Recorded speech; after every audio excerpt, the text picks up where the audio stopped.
Hello, everyone. Good afternoon from my end, and then good morning to you, and good evening wherever you're joining us from. If you're here, please kindly let us know in the chat just so we know that we are communicating. I'm just going to be taking a look in the chat to see when people come in. And if you come in, you can just tell us your name and where you are joining from. Welcome today to today's event. I'm really excited about this event because I'm looking forward to learning so much myself. Cybersecurity is a topic that has always fascinated me, but I'm going to be very honest, I don't know too much about it myself, right? But it's a very important topic that we all need to learn a thing or two about. So I'm just going to be looking at the chat. If you come in, just let us know, just so we are aware that we are live and our audio is clear, just so we start. So we'll give oh, okay, beautiful. Oh, thank you, Mariam. You are so early. It's always a relief when somebody talks back. You're sure that you're communicating. Mariam is joining us from Kano, Nigeria. Wow, that's nice. Thank you so much for being here. And then Abimbola says good evening to everyone. Welcome, welcome, welcome, welcome, everybody. It's exciting that you all are really joining right on time. We have what's the name? Stelios joining us from London, UK. Thank you so much for being here.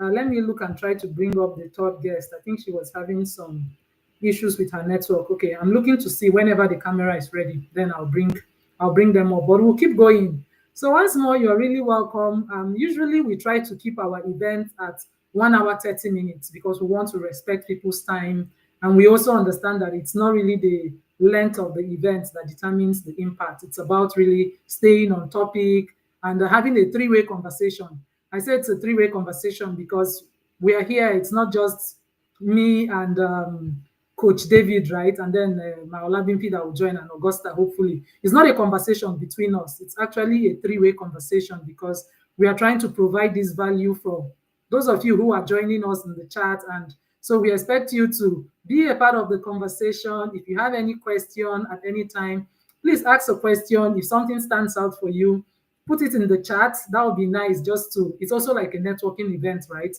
Everybody who have come together here has something in common with you. And that's the fact that they also want to hear the things that you're hearing. So we are excited. And once more, we thank you. Before we go further, I would like to introduce myself and then introduce Scholar of Mentoring Academy. So instead of doing it, just spending so much time introducing myself, I think I have like a 1 minute video that will just give you an overview of what Scholar of Mentoring Academy is. So once I've played that video, we can get started.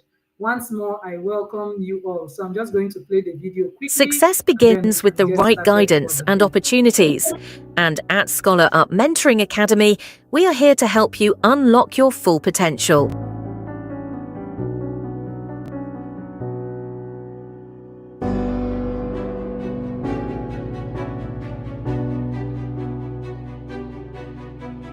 Whether you're preparing for graduate school applications or building a standout professional presence on LinkedIn, we provide the tools and support you need to thrive.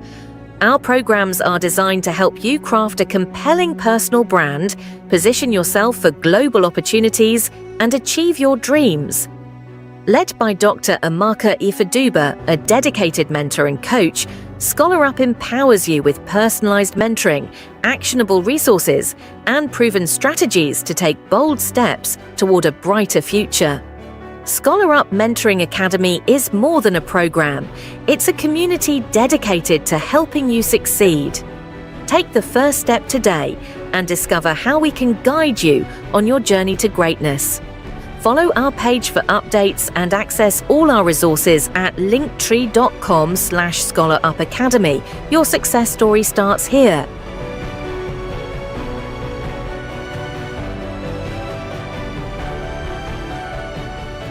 Thank you so much. Yeah, that was just brief and that was good. So that just tells you everything we do at Scholar of Mentoring Academy. I still see so many people joining us. I'd like to also just welcome you briefly before we get started, just to give more people a chance to join. And I'm going to ask you, please do us a favor, right? Just repost the event so that more people would see and join in. There's a lot of important conversations we'll be having today. And believe me, you want to share it to as many people as possible. So please just share the event to your page so that more people will really see what's happening and they can join in. That's good. So I see Kweku is joining from Ghana. Thank you so much for joining. And we have Peter joining from Akwa Ibom, Uyo. Wow, that's Nigeria. Thank you so much for joining. And then we have Tema from Ghana. Oh, yeah, Benjamin from Tema, Ghana. Oh, okay, that's nice. There's a lot of Ghanaians joining this evening. That's so cool. Thank you for being here. Then we also have Hassan from Pakistan. Oh wow, that's a long distance. Thank you so much for coming. That is really exciting to have you all here. So keep the chat going. I'll keep looking at the chat. Well, like I said, we are having a three-way conversation, right? It's not a conversation. It's not really just a conversation between Coach David and I and Maola Bimpi and Augusta. It's for all of us to really relate. Chisom is joining from Nigeria. Thank you so much for coming, Chisom. We are excited to have you here. So as you can see on the screen, my name is Amaka Ifeduba. For those of you who don't know me, if you are not connected to me, I'm the founder and I'm the lead coach of Scholar of Mentoring Academy. And as you heard from the quick video, I'm not going to go over everything, but the main thing we do at Scholar of Mentoring Academy is provide resources and guidance for aspiring grad students on one hand, and then the second one is professional development and branding for professionals who want to build their personal brand on LinkedIn, people who want to access global opportunities. They want to have that standout LinkedIn presence. So we've been doing that, and we have our monthly programs. We've had it going on for 8 months. So we are in the eighth cohort. So back to back, we've done that every month, 21 days. From starting from the first Monday of the month, we graduate. So as we're going now, cohort 8 will be graduating next Sunday. And then about 1 week interval, we are going to be starting cohort 9. That's really what we've been doing, and it's very exciting to have you all here. You are invited to check out our program. You're invited to follow our page. We also have our page here at in LinkedIn. You can actually see our page. So before I go on and on, I'm going to invite the person I have on the stage to introduce himself. We still have two other people who are still trying to join, but I'm going to invite him to introduce himself while I look to see what Augusta is telling me. So you're very much welcome, sir. We're excited to have you here. Please go ahead and introduce yourself.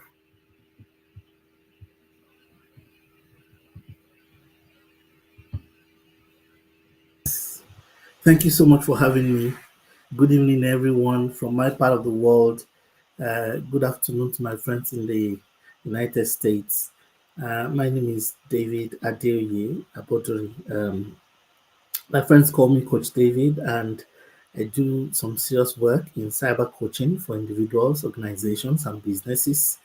And I've been in the entire technology and cyber realm for above 2 decades, almost 3 decades now. And I worked across industries. I've done work in telecoms. I've done work in information technology. I've done work in the financial services sector, namely banking. Been opportune to roll out cybersecurity solutions for some financial institutions. Worked also in insurance as a consulting cyber coach. And also I've done oil and gas. And over the years, I've been opportune to do some heavy lifting in behavioral psychology and behavioral intelligence. And I do some very heavy work there.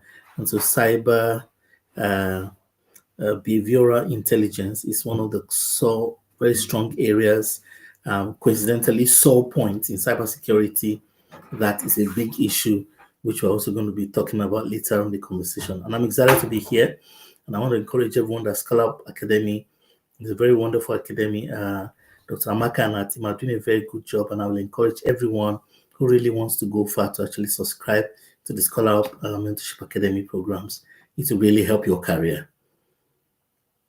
Thank you so much, sir. Thank you very much. You've been a great support, and it's just been wonderful having you within our community, just guiding and just being there. We've had more people join us since from when you were introducing yourself. I was just saying wow when you were introducing yourself. Like that's a lot of portfolio there. That's a lot you've done over a period of time. So I'm truly excited to learn so much from you this evening.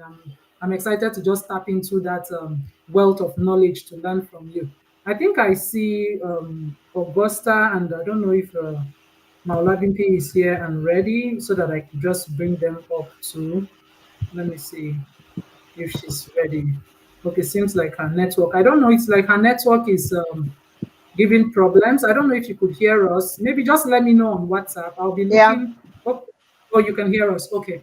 All right. Good. sure. So before we start, I'll also give you the opportunity to introduce yourself so that we could just start with on that note. Yeah, I'll see if Augusta is ready to. Okay.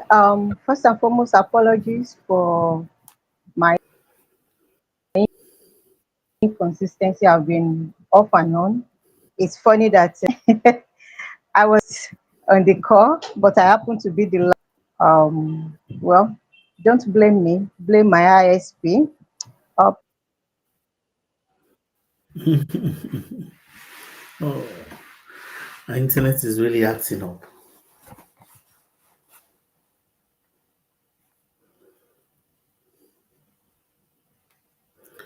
Dr. Amaka, I think you're muted.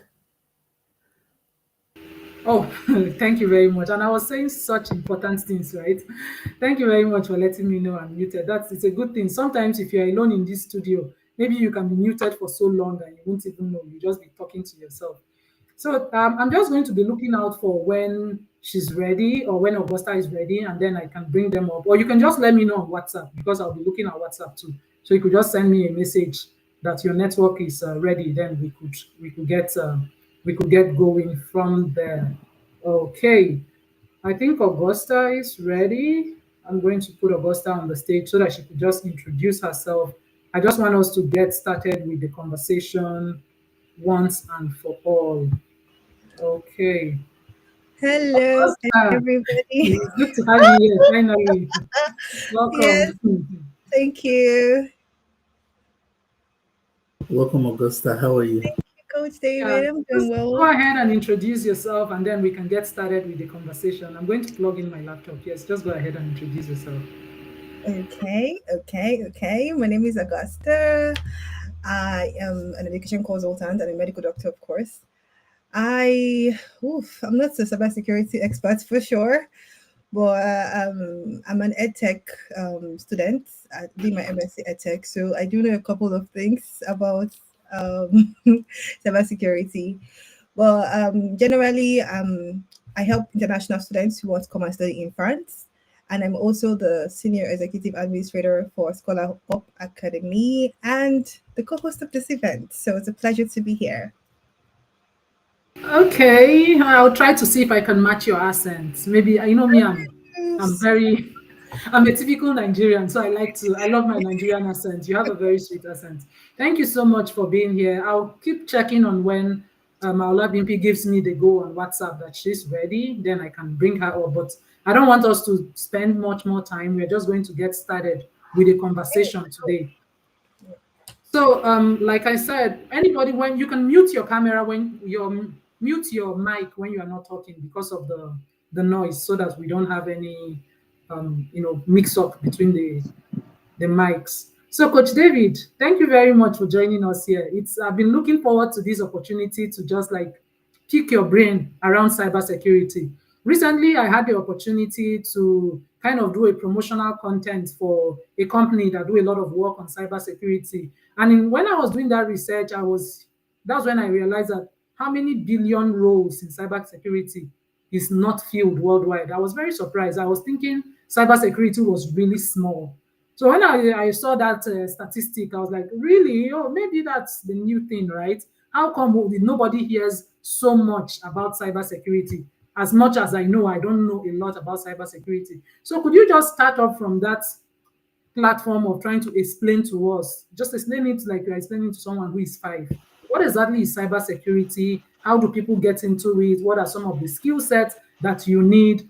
What do you need to do for somebody to say you're a cybersecurity expert? What does that even mean, right? When they say cybersecurity expert, what does it even mean? So that would be a good place so that we can really get into the conversation to move forward. Thank you very much, sir. Awesome. And thank you so much for having me, Dr. Amaka and Augusta. Thank you for the super great work you're doing at Scholar Up Academy, Mentoring Academy. And I really pray for you both and the entire team that God will continue to strengthen you more and more to help the Black race and the people who need to grow their careers more. Thank you for being a beacon of light. And also, everyone on the call, thank you for joining us. And to my sister, Cyber Police, Olapimpe, looking forward to your internet, behaving correctly today. We are going to send your ISP a fine if they don't restore this internet. Yeah.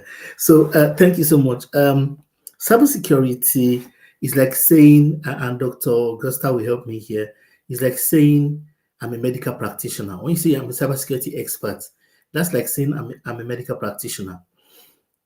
That contains being a pharmacist, it contains being a doctor, it contains when you say I'm in medicine, it almost means nothing. Or I'm a scientist, Dr. Amaka, say I'm a scientist. I mean, it doesn't mean too much. But for the person who at basic level you're talking to, they can figure out probably you handle beakers, you handle research, you are always in the lab, at least testing something. So there's some general answers. And I say that to say that cybersecurity is very big. The problem is a lot of people don't understand, a lot of us don't understand how big it is. And thank you, that's very valid observation. Let me start by saying this. The internet has become something else. The advent of the internet, its popularity and demilitarization in the 60s created a new information age so that our lives have changed. 90% of our lives right now are digital. There was actually a time when we had online and offline. Now we are all online 24/7. Let me give you a few proofs. Number one, just check your bank statement. Where your money flows and how your money flows is a proof of your life. Just check your bank statements. Check how many things you bought with physical cash in the past 1 month, 2 months, 3 months, and how many things you did with digital platforms. The new statistics is 90% or 95% of the time you are buying stuff. Where you buy. If I want to know your lifestyle, are you a freshwater fish? Are you a brackish water fish? I check your habitat. Your habitat describes your behavior. Just check your habitat of existence. You are more online than offline. And the nerve center is where and how you spend money, how you buy your groceries, where you buy it from. Majority of the time when you go to physical markets, it's a few items you are going to buy. Most of us now buy totally online. What about your fashion? What about your relationships? How many people do you keep in touch with, revisiting them? I was privileged up to my late teens and even early 20s to see the offline era where we have to visit people. You have to go physically. If I wanted to see Dr. Augusta or Amaka, I have to fly, or physically go and see them. At least in Africa, not developed world. I mean, in Africa, I had to go on one day. Then after I spend that day, I write a letter, say I'm coming back on another day. Now it's a WhatsApp call away. I mean, my dad, who is a grandpa, is now using WhatsApp. I saw my dad the other day on Facebook. I told my younger sister, who registered, who gave this man access to Facebook? What is he doing here? Everybody started laughing. My siblings were laughing on the family WhatsApp group. Even our grandparents are now online. Those are the proofs. I mean, the people who call ancestors. In quotes, those are the proofs. I mean, there's no grandpa that needs help to dial WhatsApp anymore. No need. The other thing is that digital telephony, meaning WhatsApp, Facebook, Instagram, and all those calls are medium of communication. They've swallowed up traditional public switch networks. I was opportunity to use telephone from the day of when you dial. zero ta ta ta ta ta ta ta ta ta ta ta ta ta ta ta, that old one. Many people will not know what I'm describing as I'm talking now. It's just a WhatsApp call away. When you have credit, people rather buy data of 2,000 naira and then start calling via the digital platforms. All I'm saying is that our lifestyles have gone more digital or online with the advent of the popularity of the internet. Cybersecurity, simply put, is how do we keep ourselves safe in the cyber world? This new cyber world and all our interactions with it. How do we keep ourselves and the world safer? There was an era when it was information security. When the thing was the internet and information, it was called information security. Now it's moved now into cyber. Cyber is slightly more advanced than information security. Information security is traditionally the art and science of keeping information secure, both at rest and in transit, so that you maintain its confidentiality, integrity, and availability. That is the CIA triad: confidentiality, integrity, and availability. You want to keep information like that. But in the cyber, we carry that definition to cybersecurity. But now with the difference that is beyond information, it's about the cyber world. Let me break the cyber world down. Dr. Augusta, just imagine how many people use art pacers in the world or hard devices. There's a large number of persons that use heart pacers. You're a medical doctor. Just imagine if somebody can hack into people's heart pacers, what the person can do.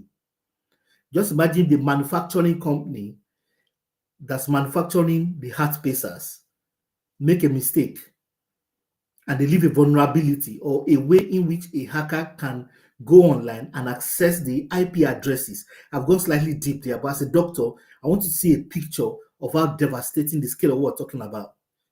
Just from one computer, one guy can kill everybody using art pacers. What about blood thinners that are now dominant inside the blood, the ones that are infused into the blood? Now, as we're getting sophisticated with technology,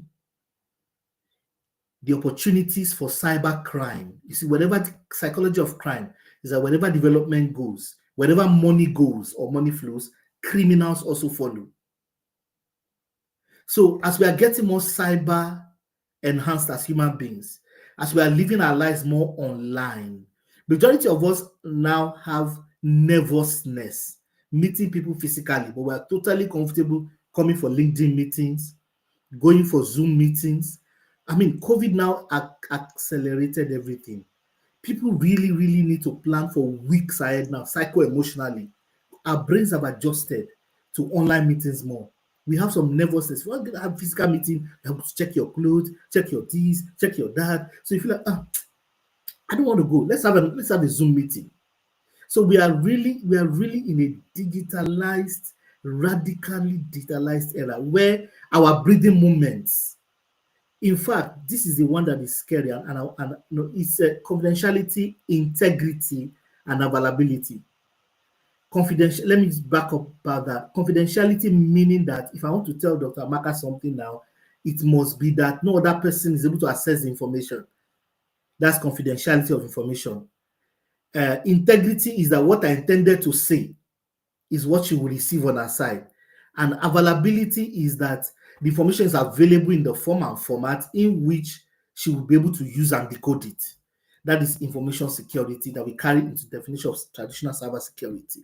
So like I was saying now, just imagine all the new things are online. Look, 90%, what am I saying?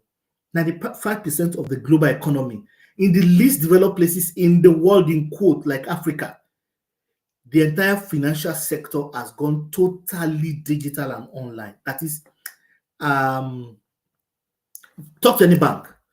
They tell that 90% of the transactions are now online. So what do? Criminals are there waiting for the opportunity and are getting more sophisticated. And these criminals are level by level. And before I start, I'll keep quiet in a minute. I can complicate it by adding the fact nowadays we have deepfakes. All I need to do is just to take a screenshot or just record this video on my laptop, and I'll create a video that is showing Dr. Amaka or Dr. Augusta talking to their mom or dad and telling them that they love them and that they need $2,000 or pounds, and they should please send it. And they will speak Igbo language. The wordings that your mom would know that you are the one talking. Deepfakes will do that, and if you're not careful, I'll make sure that I've hacked your phone. I mean, the entire criminal landscape is getting awry. What is possible is getting awry, and this is creating a lot of opportunity for cyber defense professionals. Cyber offense professionals are very, very easy. It's easy to become a cyber criminal. Very easy. It takes curiosity, a good laptop, and ordinary Wi-Fi. No certification, no knowledge, no learning. Olabimpe, welcome. Oh, our internet again. So there's no need for anything hard. Just your Wi-Fi, your curious mind, a little bit of the ability to explore. You don't even need to know programming. Just start reading and start trying things. Just start misbehaving there, up and down. Get a few books, get a few materials, and before you know it, it becomes huge. Olabimpe, welcome. Good to see you. So, um, so those are the things making cyber criminals very plenty nowadays, and cyber defense professionals are slimmer. On top of that, there's now what we call cyber crime as a service, where people are really becoming cyber criminals as a career path. And now people are networking. You can buy any kind of Trojan worm, any malware available commercially. There's also now layers like the dark internet. There's now the phenomenon of guys like Telegram, where everything exists. Literally everything exists. Drugs are sold, prostitution is done, every evil vice is done openly today on some platforms like that one that starts with T. And until Elon Musk took over, we had some semblance of that on the X platform. But since Elon Musk took over, he upped the cybersecurity terms and all of that. So it's getting restricted little by little, but it's still there, very heavy. But that one that starts with T, every parent, I advise you to be watching what your children do once you have a teenager on that one that starts with T, that one that has like a aeroplane. Is that aeroplane or that folded paper thing? Please, that platform has a lot. Telegram is open, is known. There's a lot going on there. Law enforcement all over the world is having difficulty to even counter them. But let me leave it at that. So this is why we all need to be interested in cybersecurity, not even because the opportunities are big, because our families, our future, our communities would need to be safer as we go into the Internet of Things and as we get more interconnected in the future. Let's stay there for a while. Okay, thank you very much, sir. That's a lot to unpack. Like that's really like a lot of. In fact, I was just trying to listen to you and retain as much as possible. And I think you're correct that this is a topic that concerns everyone. I like your statistics of saying that truly all of us are almost always online. It's just as if the online space is a new reality. Just look at the screen, for example. You're all the way in the UK, Augusta is in France, I'm in the US, Nolabimpi is in Nigeria. See how many continents or how many countries apart. But somehow the internet is able to bring us together. We're having this conversation as though we're in the same room. So it's truly a big thing that the more the things that technology can do increases, the more the negative aspect also increases. And the more opportunities it creates for people who would solve those problems. Because it is somebody like you, somebody like the only cyber police on LinkedIn, as she likes to say. So you're welcome. I really hope this time around your internet will let us have you and enjoy you for this 1 hour space of time that is remaining. I'm going to give you the opportunity to introduce yourself and also just give us some insights on the topic, and then I'll just go back and forth between this conversation. And in between, maybe when you are done, Augusta can just tell us something she'll be the one to be tying the points together for us. She'll tell us what she's gotten from it as my able co-host. So thank you very much for coming on board. I do hope your internet lets you talk. So you have the mic. I'm going to mute myself.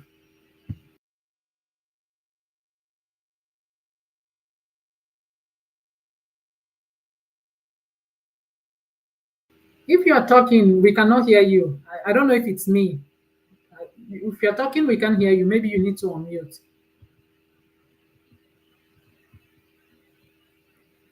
Is it me? Can you hear her? Okay. I really think her internet is so problematic. We'll probably just keep going, right? Coach David, I have another question that I wanted to ask you just as a follow-up to what you've been discussing, right? I think you touched on a lot of things. And I think something that has really skyrocketed now is AI, right? We are now in the time of AI, Chat GPT. There are so many of them. Chat GPT is probably the most common one that people relate with, but I know there are so many platforms beyond Chat GPT. And what all of these artificial intelligence can do, as you alluded to, are very powerful. Like they are Yeah. really powerful things that you can see that people can recreate, people can do things that are not real, and all of those things. So I just want to know, artificial intelligence, machine learning, these are kind of pretty new. Cybersecurity has been there for a couple of years before this now came along. How do you think this is now reshaping cybersecurity as AI is becoming the in thing? Everybody is doing something with AI. So, what do you think? How do you think that comes together? Is it a good thing? Is it a bad thing? What's your expert opinion? It's a good thing overall, but it has its negatives too. So it's not bad or good. It's about who is ahead of the game to use AI. In cybersecurity, the use cases for AI are plenty. Let me explain a simple example. You see, in cybersecurity, let's say, for example, there's a bank, and because you're a financial institution, you have money. In criminology, follow where the money is. Where there's money, the criminals go. So for a bank, people are going to be attempting your server from the days of information security. They're going to try to hack your server. They're going to keep harassing. They're going to keep harassing your servers, so to speak. They harass your servers, start sending you signals, try to penetrate and break through your firewalls. The firewalls are this infrastructure you have to defend you. Now, the meaning of that is that maybe every 3 minutes you get like 200 hits. Let's say theoretically, let me use this book now. Let's say this is your firewall. Let's say this is your firewall. So you're being hit like that, but the firewall is strong. You're hitting you, it's not entering. Now with AI, you can program an AI machine who will hit you 1,000,000 times in a second. They will hit the firewall 1,000,000 times in a second because it's a machine, and it's hitting you, it's learning what's not working and changing algorithm.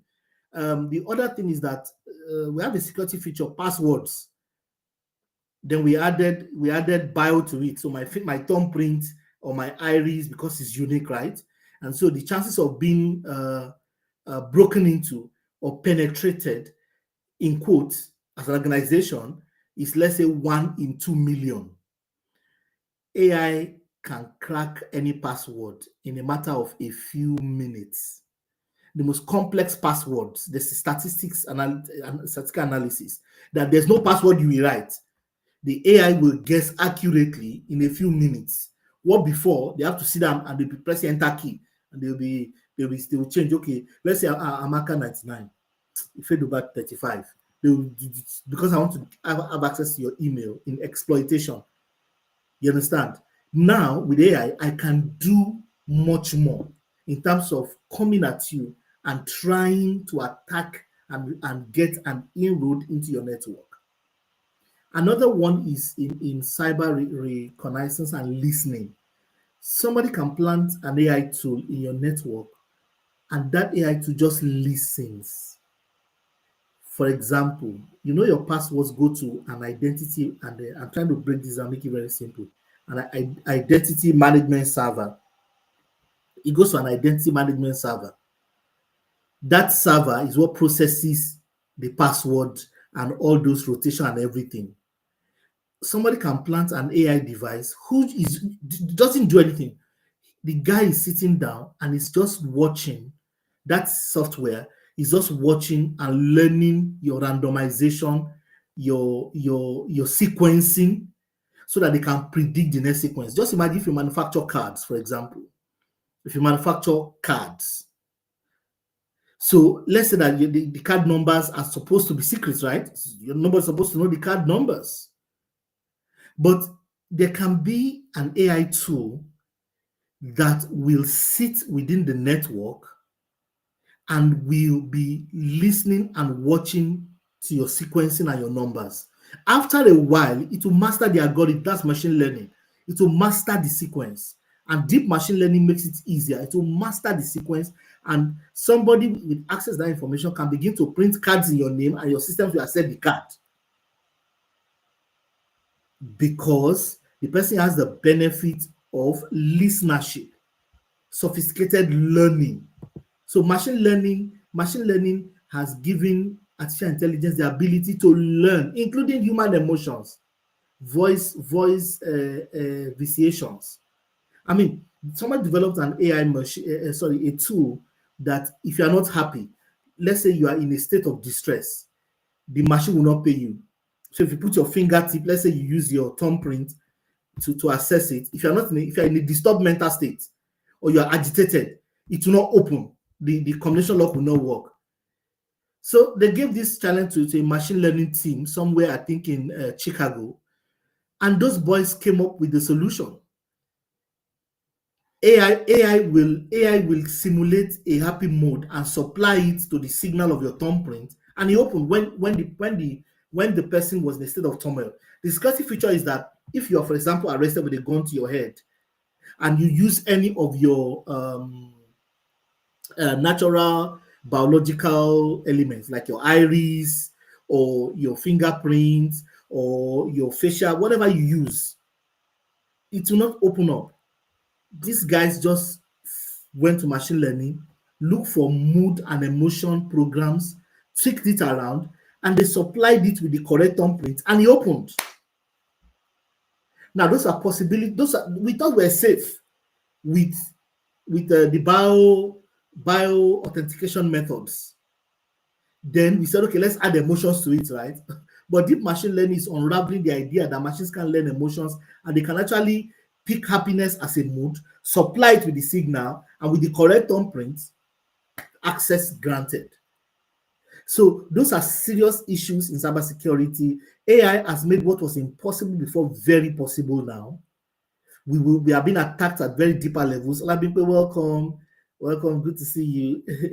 So what was not possible before has become very possible now.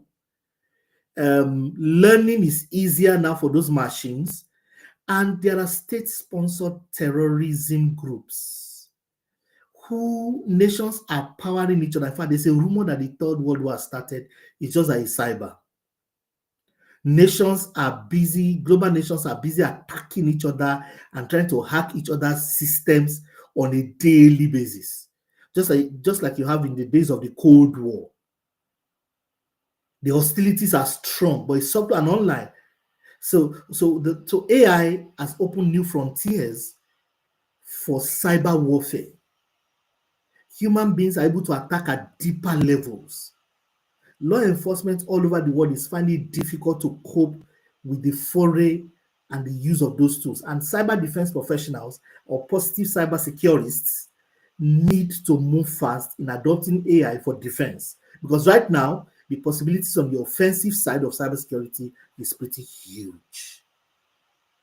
That's really deep. Thank you very much. Wow, I'm learning. I'm really learning so much. And thank you all for being in the comment and keeping it going. I see your question, Zion. Before we get to that, I want to now give Malabimpi a chance again. Hopefully, her network should let us have her for some time to introduce yourself, and then what you can give us some insights on some of the skills people need, just to pick up from where Coach David dropped it. So introduce yourself and tell us the skills you want to be a cybersecurity expert. What are some of the skills you need to be working on to actually get you to that point? So that would be a good place for you to join the conversation. Thank you very much again for being so persistent. Oh my dear Lord. I think I don't know what it is. Maybe I don't know if it's the network or something. The network keeps throwing her off. Can you hear us now? Are you able to hear us? I think she's frozen. I Yeah, think I've been she's hearing frozen. you guys all along. Oh, okay. I'm going to mute myself. Please go ahead. Can you hear me? Yes, I hear you. Um, what do you want me to do to go ahead? Do I start with introduction or is that time past? No, no, no. Please go ahead and introduce yourself and then tell us some of the skills.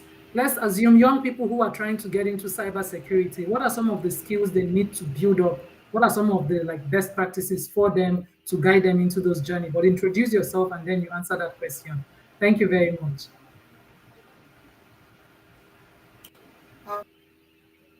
Okay. Once again, ladies and gentlemen, evening from my part of the world. Um, David said earlier on that my ISP would be sued, and I think they should be sued. But I think his fault is weather. Weather is not favorable where I am at the moment. I've been running between two areas has been the same. So, my name is Olabinke Adeloro, the one and only, still very known on LinkedIn. If there is anyone, you can let me know. What I do, I help men and women transitioning into cybersecurity. For those that want to skill up, I assist them. I I will tell people I'm a born teacher. I believe in education, even though by nature, by profession, I'm a SOC analyst, but I've chosen the path in cybersecurity. And if you've been seeing the man's cybersecurity book around, I'm the mother, Encrypted Hearts. So you've seen Encrypted Hearts or you've read it, and you wonder who birthed her. I so it's a novel that intertwine cybersecurity and yeah. Talking about thank you very much, Costa, and sorry I didn't acknowledge you guys. Costa, good evening, Amaka. Thanks for having me. Good evening, David. Thanks for doing a good job. I've been listening to you, and for all you've done well. Sir.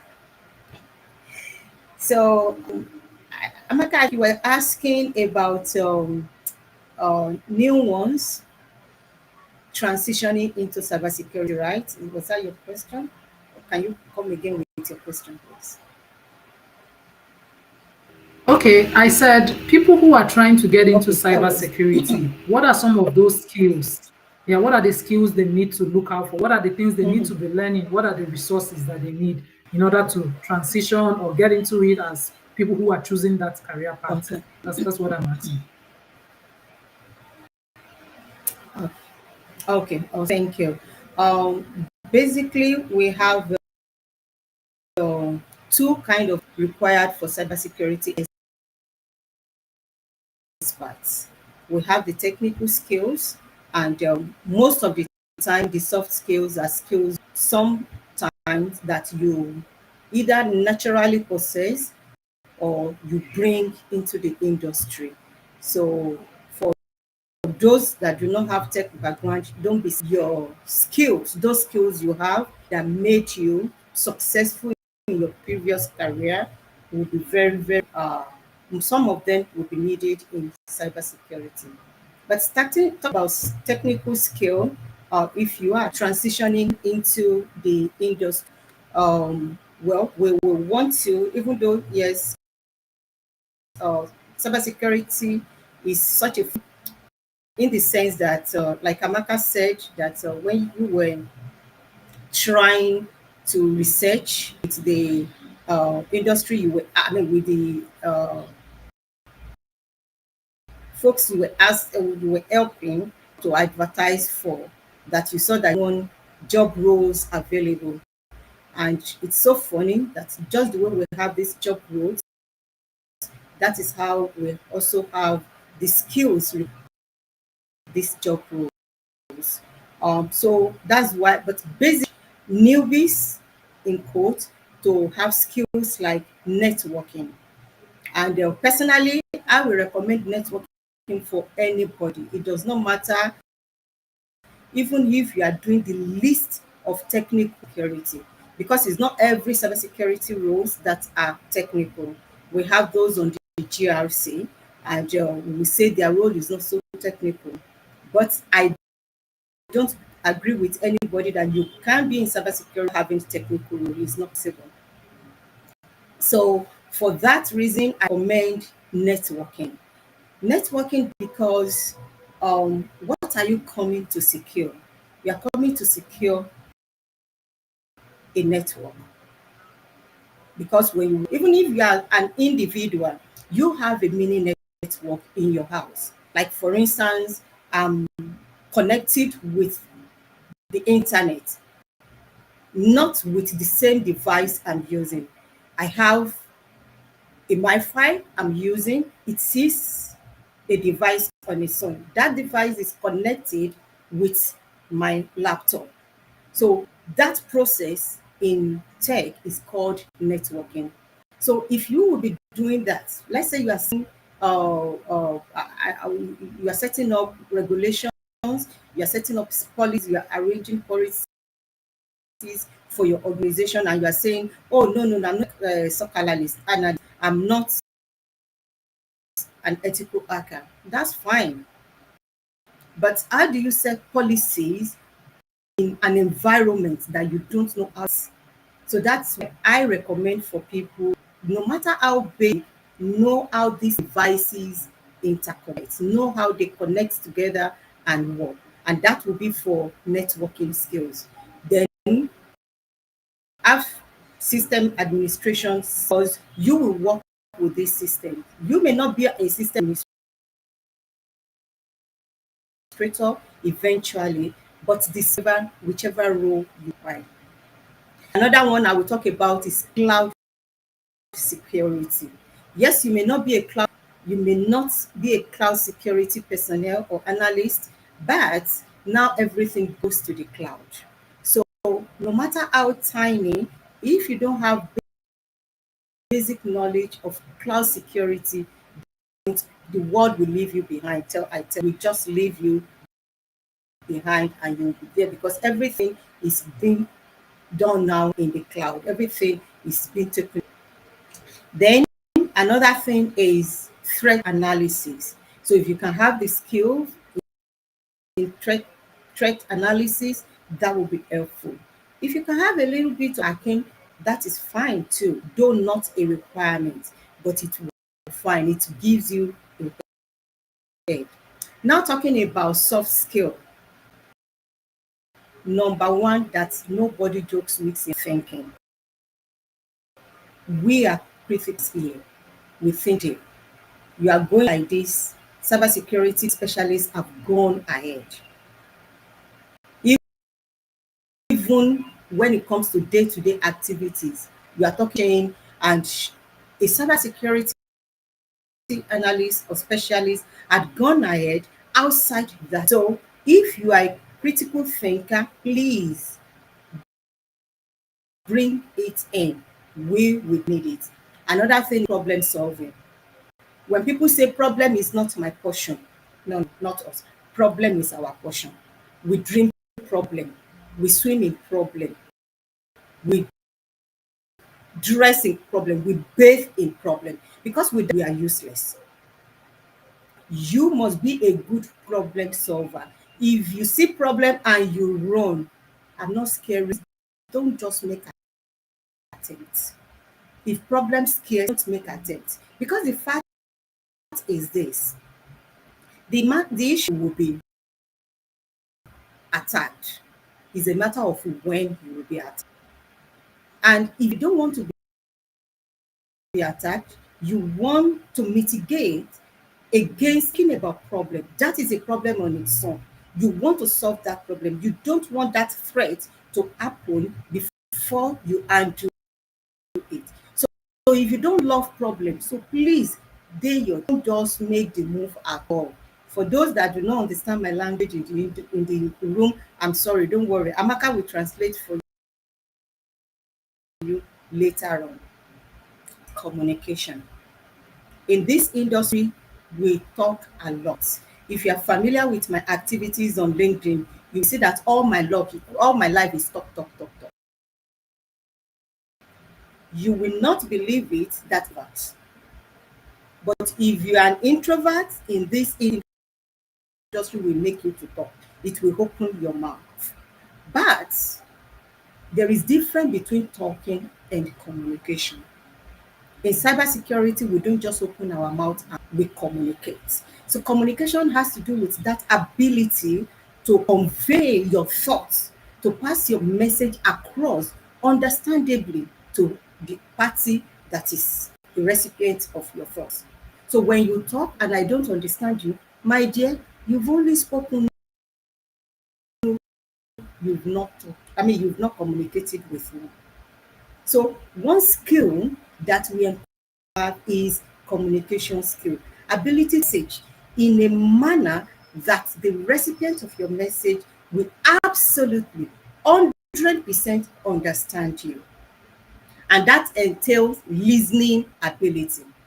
So some people will be like, oh, I'm a very fast speaker. My brain thinks fast. I don't know how to wait for people. If you don't know how to wait for people, please don't come, because you will cause commotion. You frustrate it. Take, for instance, you represent a John and a client comes with problems. Maybe the problem is, you are well familiar with the problem, but every problem is unique. That's what you are taught. But before Madam has spoken, like, oh, I know, I understand. Oh, I know what you mean. I understand. I know what you're trying. How do you know? Are you God? How do you know what you want to say? So you have to allow them to talk. And for us, we are not our time to listen, because we must understand the roots of that. I cannot solve your problem if I don't fully comprehend your problem. So if you don't have ability to listen and listen well, you have to learn it if you must transition into cybersecurity. Then we're, so you must be adaptable. Every is unique. So you must have that ability to adapt to different situations. We say in the industry that edges by the day. You have newer threats every day. So if you are stagnant, you remain in one place. By the time you have new threats, you will be handling it with yesterday solutions, which might not in some cases. So those are some of the skills required if you are transitioning skill.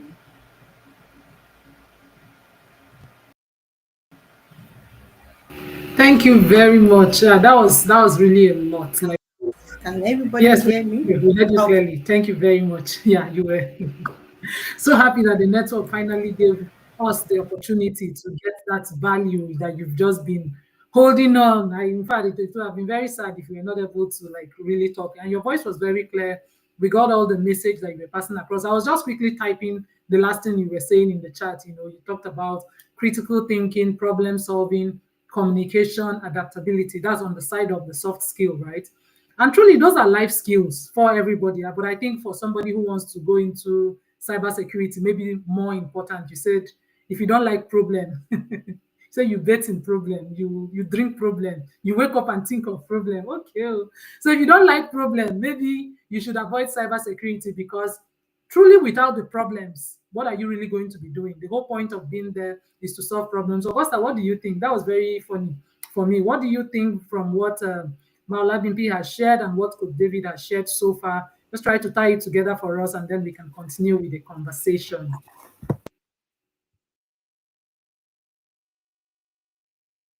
You're muted. Okay. Oh, yes. Thank you. It has been quite insightful. I've learned a lot. This is like a whole different facet.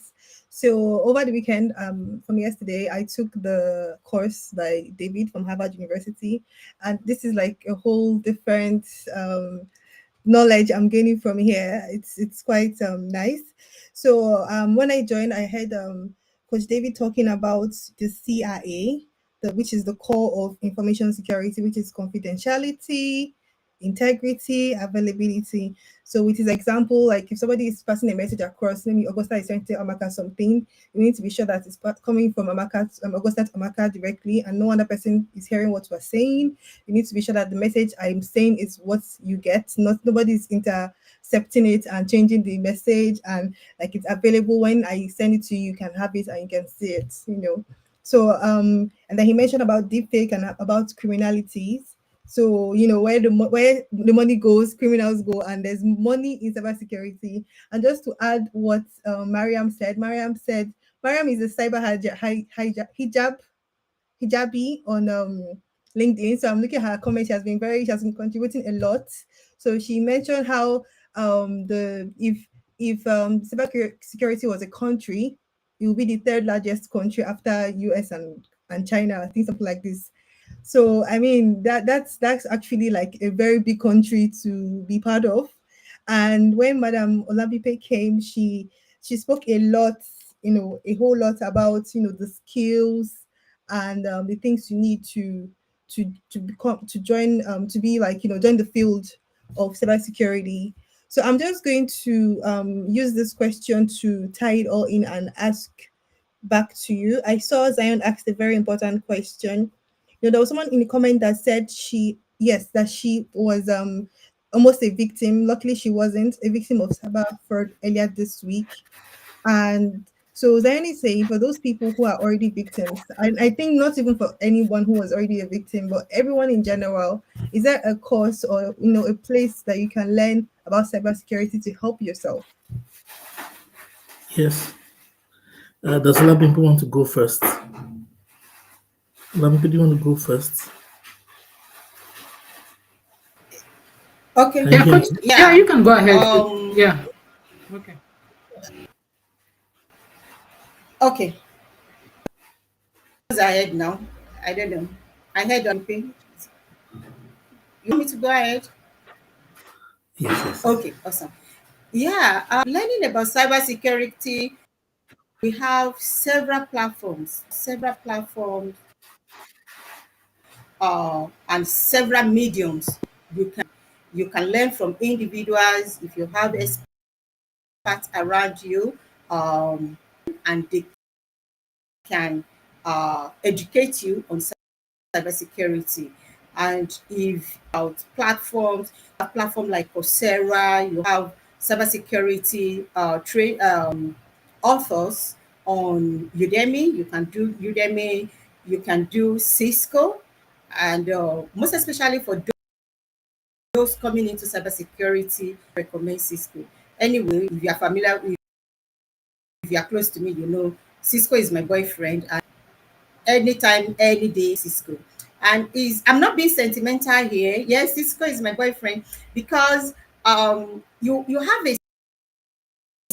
have a platform that is not just training. I mean, I've learned Sarah, I've seen what they do for Sarah. ISC Square is amazing. I know what they do on ISC Square.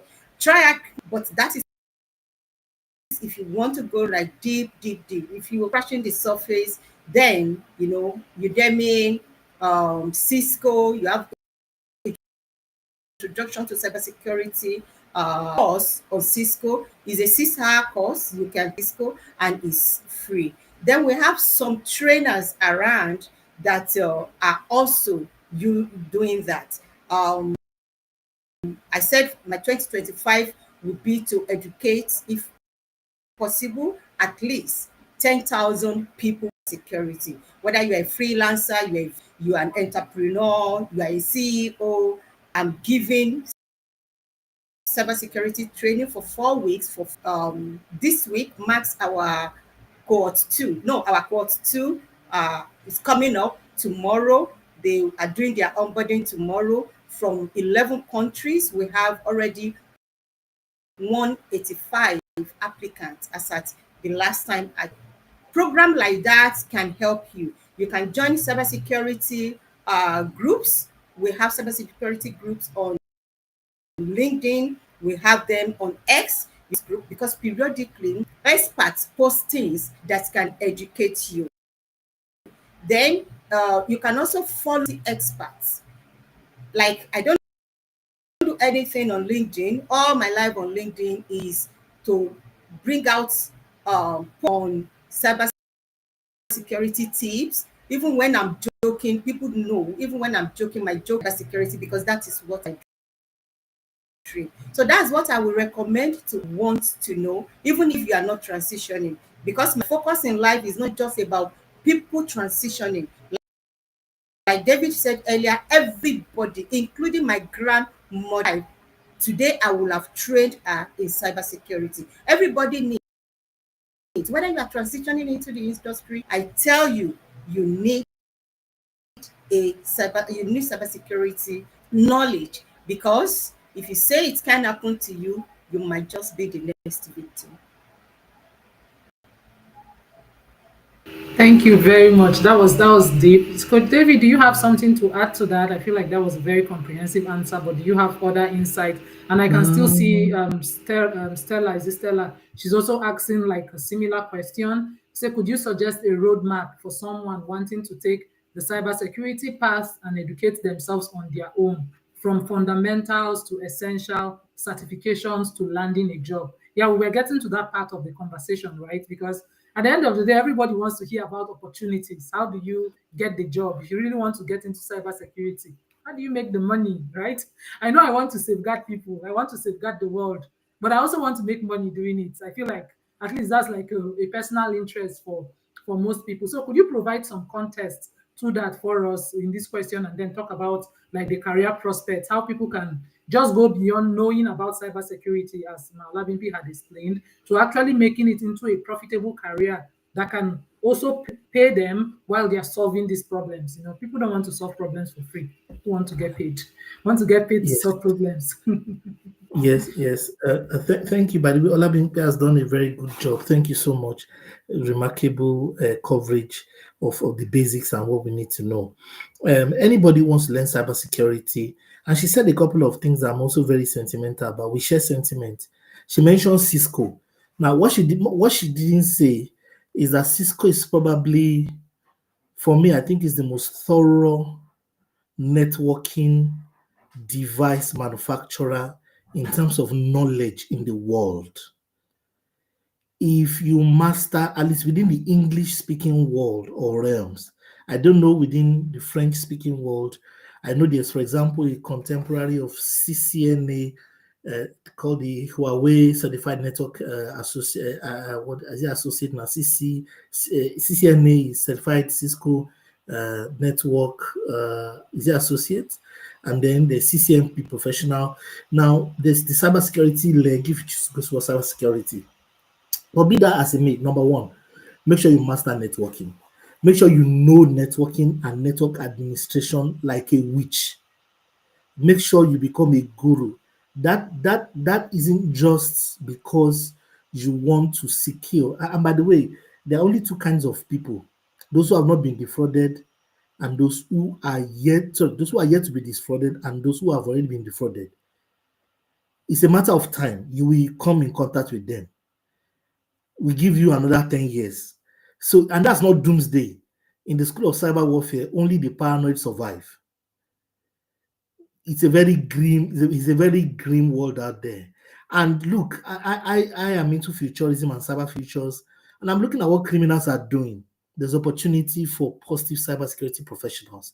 Today, within the local police enforcement of most developed economies of the world, they are having difficulty countering and investigating cybercrime. Look, if a cybercrime amount does not lead to like about £100,000 or dollars, many local police, I'm talking about the police in the United Kingdom or the United States, local police counties don't have resources to pursue criminals who do $20, $100. Those ones are just escaping. They're just doing their thing. Imagine somebody puts together a malware or whatever that can penetrate his system, and the person can remove $10 or let's say $1 from 10 million accounts. Most of us won't know. The truth is that the bank may not know, and the guy is just cashing out. So there's a lot of opportunity as a criminal. That's the first thing I like to say. Which leads me to, that's the grim truth. And we have it's a very fast generation. And please, I want to encourage everybody listening to me. Because I said it that way does not mean I'm encouraging you to be. I'm just saying that career opportunities be a cyber criminal as an opportunity. But there you are caught. Just know that that's the end of you. That's number one. Number two is that from where you are today, start with cyber awareness. Understand the landscape. The industry is large, very large. Master networking, like Olabimpe says, as you master networking, you're going to begin to see the areas yourself. Security is across the OSI layers. There are 7 OSI layers. And security across each of this: application security, there is physical media security, there's access security.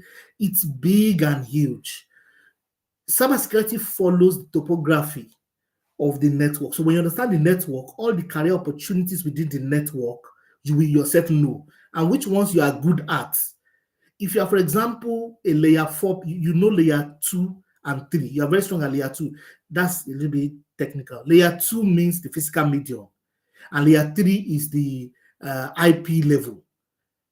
If you are, that's the protocol that runs it. So if you are very strong at any security area, any network area, just like someone said, I'm good at guarding doors, I'm good at guarding windows, I'm good at looking at intentions. Let me also say this: there's no profession you're doing today that does not have a cybersecurity component sister. For example, Dr. Amaka, majority of the things you're doing in biotechnology and plants, somebody can hack. Anybody that understands science and understands the chromosomal structures and all of that, and acts into your laboratory, can begin to alter plants, and instead of full carbon dioxide, plants will begin to give partial oxygen. That's how the human population can start having problem. Now, from where you are, there's application of cybersecurity to your own field and to your own life and your own career map that you're doing. Where you are in your career, start there too. There's a lot of opportunities. We need that place to be secure. Now, please, many people make this mistake. There's money, so they rush into it. When they get there, they find out that it's not. There are many people, that thing you think you're coming to look for, everybody's going there to look for it too. They've heard there's money. Everybody has come too. And some people say, I don't like coding, I don't like networking, I'll just go to GRC. Every GRC job, every GRC, that's governance, risk and compliance, there are 1,000 people who are properly qualified for the same role because it was advertised on a global platform like LinkedIn. So before you rush, please consider the skill acquisition life cycle. What would you invest per time? Up to the time you can have sufficient skill to be sharp, to be up there, to be a top 2-3 candidate like Dr. Amaka or Dr. Gossa, that an employer will call and say, come and resume, we have this job for you. In between that gap of so you have 10,000 pounds in savings or 50,000 pounds, you pour everything in cybersecurity development. You've not mastered the skill yet enough so that you can stand out in a certain area, so that you are the best preferable candidate. So you must layer your preparation period with, I will learn over a period and I will gain mastery over a period. Your first investment, there's a statistical body of knowledge research that says from the first day you start investing in cybersecurity to the first day you get a job is not less than 4 to 5 years. A good job that you probably want. Some will get allied jobs, like, for example, I was a project manager and BA at first, and so I went into project management and business analysis in cybersecurity, and that paid me quickly. So where you are, there's a way you can scale in. But you see, I had a proper networking background. My first degree was in electronics computer engineering. I did CCNA, CCMP. I was looking at CCI when I stopped. That's people that understand technical things and people understand what I'm saying. So when they are talking in meetings, they found it difficult the way I was able to decode IP. When it comes to fiber optics, I know crimping. I know how to do external line plants. I knew through the line in electronics and then in telecommunications. I started in days of STM1, STM2. I know bits of transmission. So when they are talking in those, and when I came to interview, I was talking like I was a techie. Now, I knew information security before from a GRC perspective, but when I decided to dig deeper, I met some very strong hands on the table. The advantage I had was I had management understanding and I had some technical background, so I was able to flow. So that's why you need a coach, you need guidance. You can't just say you want to drop all your money and then you move. People have spent money. In fact, somebody took ethical hacking class. Out of about 28 classes, she took only 2, and then she got that. She slept in every class at the end of the class. The thing was boring. By the time they started showing her map, she didn't consider whether that thing was her interest. Whether she, if you know that you get tired at too much details and you get tired easily and sleepy, just stay around GRC. And even at GRC, there's where you can accentuate. There are things that people don't know. And you need to have 2 or 3 methodologies. Like you need to know ISO 27001 and maybe like a COBIT or with Sabans-Oxley. Don't just say that, one of my 5 guys, one guy in Yoruba, he said, Baba, I will interpret. Oba consultant office wa 27001. What in 5 days course, what is $2,000 for each person per day? Sure, we can not take care by. Now, the guys told me that they got some. He called me, say, yes, I'm doing cybersecurity. I say yes. That they brought some consultant to his office. They do 27001. He doesn't even know what 27001 is. So. Doesn't know, but that's what he was talking about. He just was tired of earning these 300K per month, and they brought people that earn $2,000 per month, who were auditors of information security auditors. 27001 is the golden standard, ISO. So he asked me. I laughed. He said he has his father, he had the ancestral land that he wants to go and sell it and then import it. I knew, so I had to come in and say, bros, elderly to me, I say, big brother, take it easy. See, that thing they told you is true, but not like that too. Ask those people who came to your office, any of them share their CV with you. So he collected 4 of their CVs and sent it to me. I laughed because I knew those guys probably have not less than 10 years experience each. They've done it across industries. They also had foreign experience. His company wanted to become global, so they did that 27001. Now there are many who have 27001 working the streets of Lagos, plenty, who have not done one single audit. So as you are thinking of certification, please think about experience. In fact, go and volunteer in a cybersecurity team, even if it's for free first. Volunteer there, ask them questions. You need to immerse and have the skill. What can you do? We play out and give yourself the gestation period. The field is big. We've not spoken about cyber forensics. There's AI and cyber. There's cyber policing now. There's cyber space now. Look, the list is long. As at my last count, we have 50 allied sub specializations in cybersecurity. 50 minimum. And look, the numbers are still counting and still grow big. But how good are you? Give yourself the gestation period to master it. Have the skill set. Don't rush. Like I said, plan for 3, 4, maybe 5 years in between the day you started the dream and the time you're going to get the first job, because people are going to compete for you on that seat. There are people who are going to come to the table. You want to be, let me say, you want to be a penetration tester, for example. There are people with 10 years penetration testing who will apply for 5 years penetration testing jobs, and they are from India, Pakistan, all over the world. They're applying. You understand? You just did penetration testing just less than a year ago. You only know the scenario they gave you in class, and you want to come out with Rafsanjani, who is ready to leave India because everything, or leave somewhere in the Soviet. And there are plenty like that. So you have to go through the process, because people have invested money, people have done masters, double masters of cybersecurity, they don't have jobs. Be careful at that leap. Map the journey well. Get the skill set. Get the mastery. Understand that it's a gestation period. And while you are waiting, wherever you are, there's something you can do. Are you a PM? There's PM, project management, cybersecurity. In fact, right now, project managers who have identity and access management skill sets and who can do things like, what's this software now? There's some of them that give them serious headache now in IAM. There are plenty. They need them. Are you a business analyst? Master enterprise architecture and cybersecurity architecture, and then you are in hot demand immediately. So there's a way you can loop your current career, and then you can transition easily. But don't do something radical like resign your job and everything. Be ready to know that there is a gestation period. Mastery is important. That's the bit I like to put. Thank you very much. That was really deep. That was thorough. And from what Maulabimpi said, Adlibo, and your own add-on, it kind of gave me like a very good picture and understanding. And I really loved how blunt and how clear you are in explaining what it is. Because in this age and time, truly, people are chasing the next shiny thing. It's just the truth. People will make promises to you, just come and do a 2 week course or come and do a 3 week course, and you are the expert and you start earning millions. And that is how sometimes some people jump and make heavy life mistakes. Like you were giving the example of somebody who wants to sell his land to go and pay for this course because he has seen that, oh, this person is earning $2,000. People don't understand that process.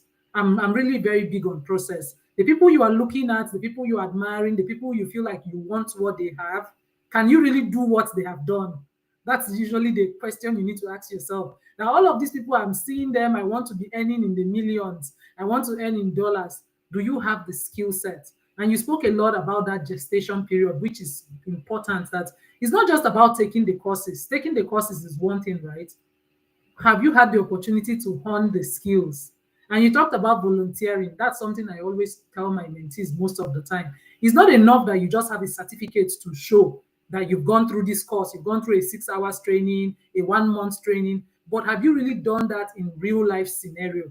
Have you been able to do that and face real challenges and overcome it so that you can have that in your portfolio to say, oh, I actually worked with this organization, I worked with this group of people. So thank you very much for really taking the time to lay that all out. I think I was typing something you said that really stood out for me. Before you rush, you said consider the skill acquisition life cycle. Just consider how long it's going to take you to really become a master in that skill. And I think you also mentioned that every industry has the cybersecurity aspect of it.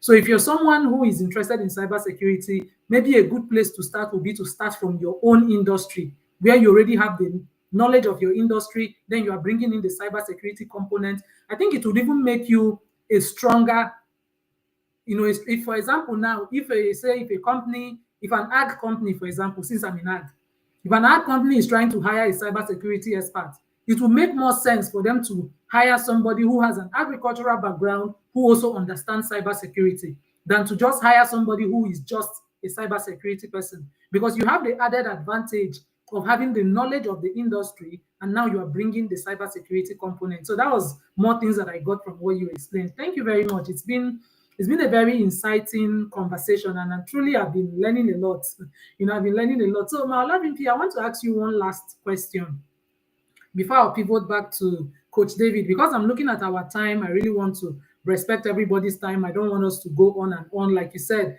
cybersecurity is it's a very big industry, and it's not something you can just unpack in one webinar or in one live show. So I want to ask you about data protection best practices.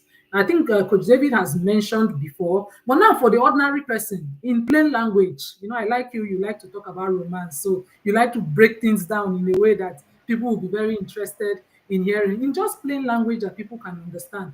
What are the best practices that individuals and organization, me as a person, because the kind of statistics Coach David is saying, he's saying it's like only the paranoid will survive, and it's just a matter of you have not been hacked. It's not that it's still going to happen to everybody somehow.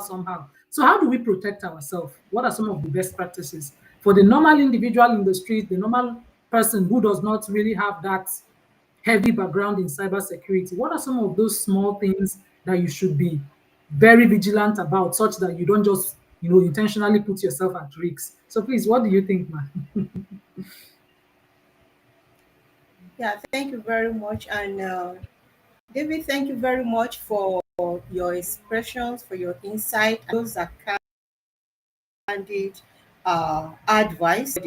So, and pardon me, Amaka, that I'm going back on that because I love using forums like this to educate people. In recent time, we've had very high influx of people into the industry, and that's fine. I don't have any problem with that. We want more people because the you know cybercrime occurs every 31. One cybercrime occurs every 30 round the world. So for every 39 seconds, there is a cybercrime around the world. So, and who are going to help us? Human beings who do the job, but not perfectly. We need AI, but we need humans tools. So as many as can come into the industry, please let them come. But when you are coming, like David said, please, you're helping. If you're not coming to help us, you will be frustrated. And trust me, I'm not just a trainer, I'm not just an educator, I am a mentor. I've been mentoring uh, experts and newbies for some time now. And you get frustrated at every slightest challenge. So, but when you are coming with the mind that I want to help, oh, my grandmother got hacked, and I'm upset somebody takes something that does not belong to him.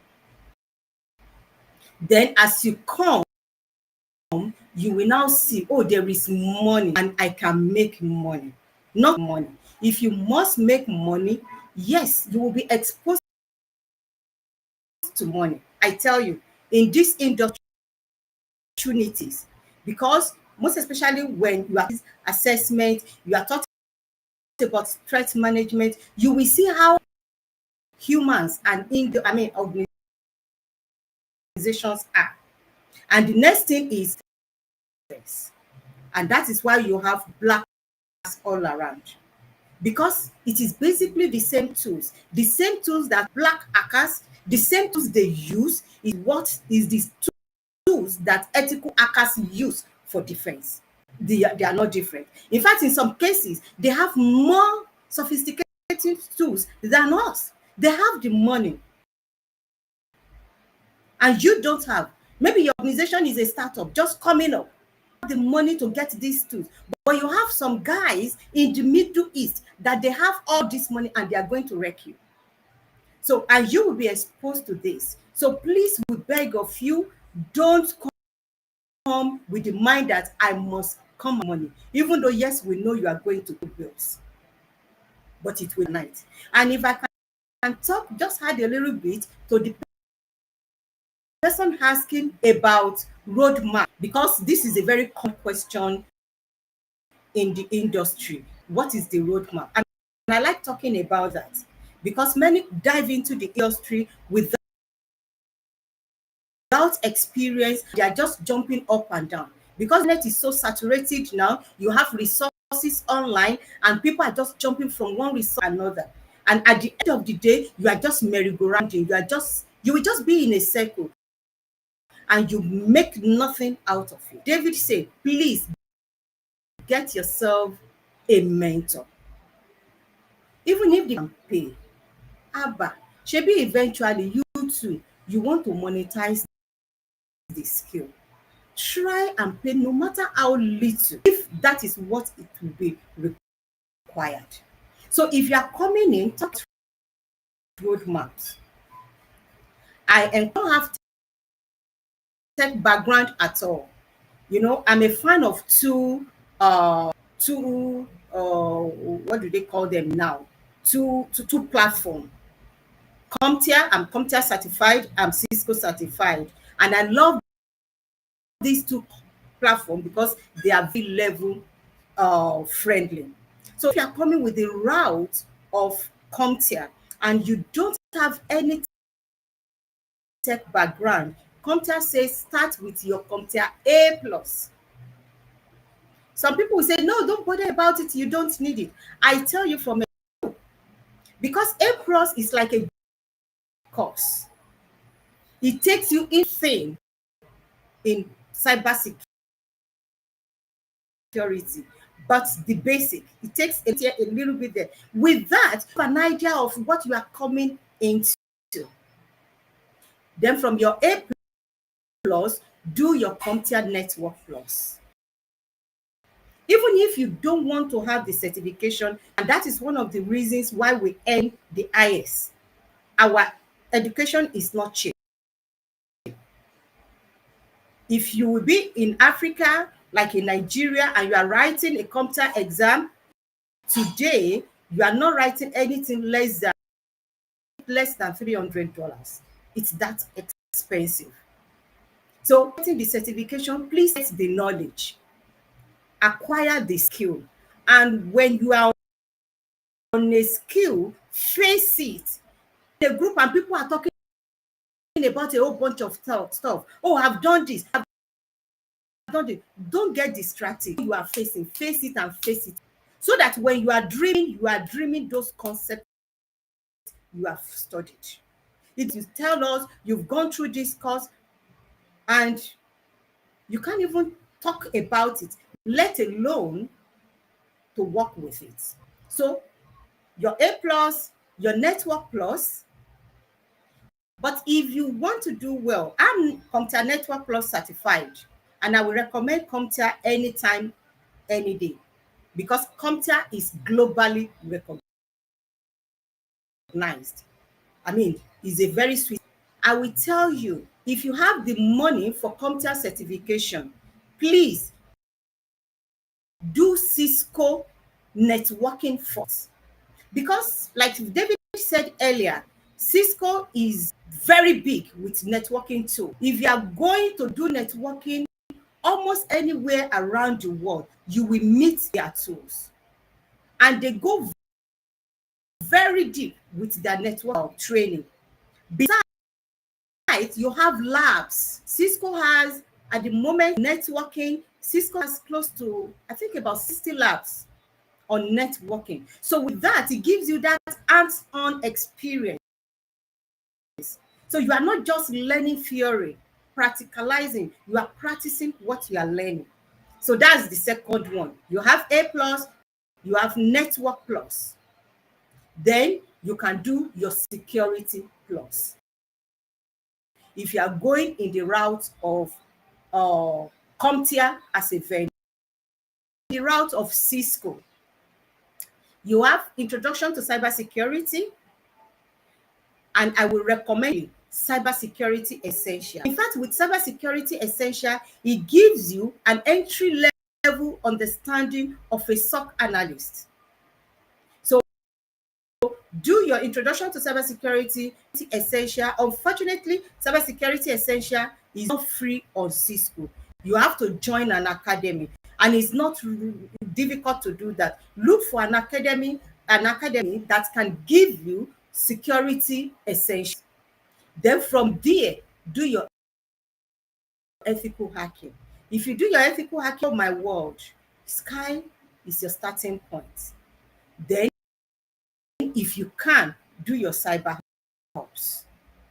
So for an entry level role, irrespective of what their shooting level, if you can follow any of these roadmaps, then you are good to go. Now, your question, Amaka, about how do because I like teaching things to a 5-year-old or a woman in her 90s. Mother should ask me today, how do I secure myself? I always recommend 3 things. 1, use strong password. Start with your password. If your house does not have a key, you are the streets. But it is now a bad thing when the lock is weak. Your ex-boyfriend's name is not your pet's name. It's not your maiden name. If it is easy for you, it will be easy for you. I was saying the other time, and he's not joking about it. Neither is he hyping it. He's not exaggerating. Now we have some tools that in seconds, matter of seconds, PM, they will crack your password. They sit down. They just monitor your activities. They can password can be like. Some with no problem. We have password managers. So it's better you use password managers that are dedicated password managers. Some we store on Google managers. I don't buy into, because the day Google gets hacked, you are going together. Ilelo lot tarara. So don't use dedicated and strong password managers. There is a reason a vendor will have version and paid version. Know that when something for free on the internet, think twice. You don't get as much security as when it is paid for. I am not saying compulsorily your password managers must be paid for, but don't go for just anything. At least make your research. The second thing I will recommend is multi-factor authentication. Somebody can crack into your password and they know your password. But if you give accounts that you are securing, I say irrespective of your account, I'm talking about that makes up you on the internet. TikTok, Facebook, Instagram. Some people get their kids kidnapped today just via their Instagram accounts. Very expensive, guys. What we are talking about here goes beyond just somebody having your money. Sometimes life involved. For us on the back end, on a daily basis, we have kids harassed, we have kids kidnapped from school, we have evils perpetrated on a daily basis. So know that as much as the internet is a very good tool in your hand, kitchen knife, it can slice those beautiful meat you want, and slice it, give you that nice shape, but it can cut you. The internet is like need fire to survive, because if your kitchen burner, if your cooker, you will not get food. But the same fire can bring down the entire building. Just get that in your. With that, please don't mess with anything that has to do with you on the internet. Factor authentication. You don't have to do it yourself. The settings are there. Go to your setting and be look a whole day. It's fine. Go there and look under settings and activate multi-factor authentication. With that, your password, then they need something else to get into that account. Then not the least that I will talk about is think before you click. Sometimes we are the one that sell ourselves to unethical attackers. Some people, if they are giving certification in clicking links, some people plus. Before they see it, out of curiosity, they've clicked. Why are you clicking? They say curiosity cards. Please, we don't want curiosity to. If you get an unsolicited link, maybe in your email, anything, verify first. And when you are talking about verification, you don't use the same medium. Somebody sent that link to you to verify. This is what I mean. Send me a link or an attachment in my email, and I type, Shubomi, did you send me a link? You know if Shubomi's account has been compromised. The hacker that has Shubomi's account will not say, yes, love, I sent you a link. You now open it, bam, banned in the other world. So please, if it is just nowadays, under normal condition, if you know somebody and you know the person well, will be another means of communicating with that person. So if it has come in an use another means of communication that you have for that person. So please be careful about phishing. We call it phishing links, phishing attachments. And when people communicate with you, there's something we call social engineering. When people online, maybe they gave you a phone call, and you've won something, please be careful. Did you do raffle draw? You did. You jump into it. Why now? And that is wrong. You've not done anything. You've not applied for something, and they say you want that thing. You should think twice. It does not matter even if that person is calling you and the voice you are hearing is a voice that is familiar. Whether the voice is, you think the person appears from an organization that you are familiar with, it does not matter where the person is from. Please be careful when they are prompting you to do something. Most especially when there's a code, you should send the code to them, or there is a link they are sending you now, click the link. Somebody is giving you directives on the call. Please tell the person, I will get back to you. Drop that call and find another means to verify. Sometimes, because people know your activities online, you've applied for a job. You are expecting the HR to call you, but somebody somewhere is calling you other than the HR, because Madam Newscaster, you've gone on LinkedIn, you've told everybody for a job. Yes, we know we do some of these things to drive traffic, but know that sometimes you are the one giving these people information. I mean, fine, you've not boarded your plane, you've what? It can be used against you. So if somebody is giving a piece of information requesting you to do that, thing sounds familiar, please don't jump into it right there and there. I will tell people, life is not involved. When life is not involved, calm down.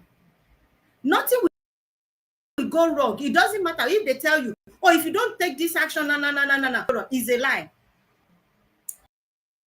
Somebody that is going to attack you, they will put fire in your head so that you will not until they've gotten you. But know that, or your HR, your anything, they will not put, nobody will put such amount of fire on you. So just tell the person, that's okay, thank you very much for this piece of information. Oh, no, you don't need it. Let's do it now. Hey, my people will say, Marcel,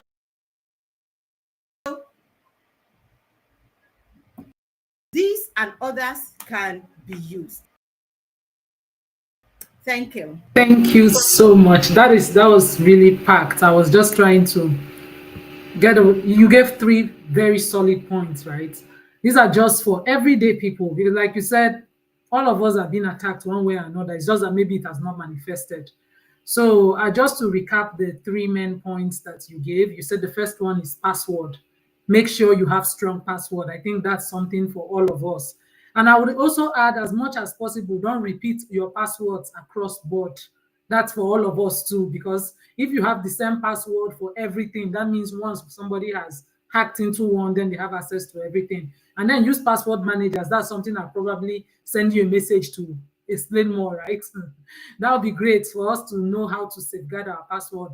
And I think the second point you mentioned was like the multi-factor authentication. That's also very important, because I've also been, like, it's happened to me before when somebody actually hacked into my Facebook and then they were calling me to give them that code.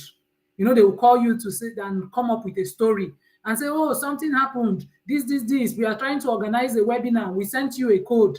And actually, they were trying to hack into my Facebook. And thank God, for whatever reason, I was kind of alert. And then I looked at the code. I'm like, the code was from Facebook. That's how I dropped the call. I changed my password and I was able to overcome that. So people do these things. They will not just tell you to give you the code without coming up with a story.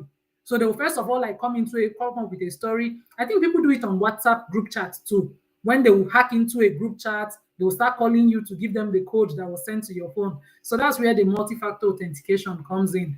And I think the last point which you highlighted, which I think Augusta also typed out, is very important. Just think before you click.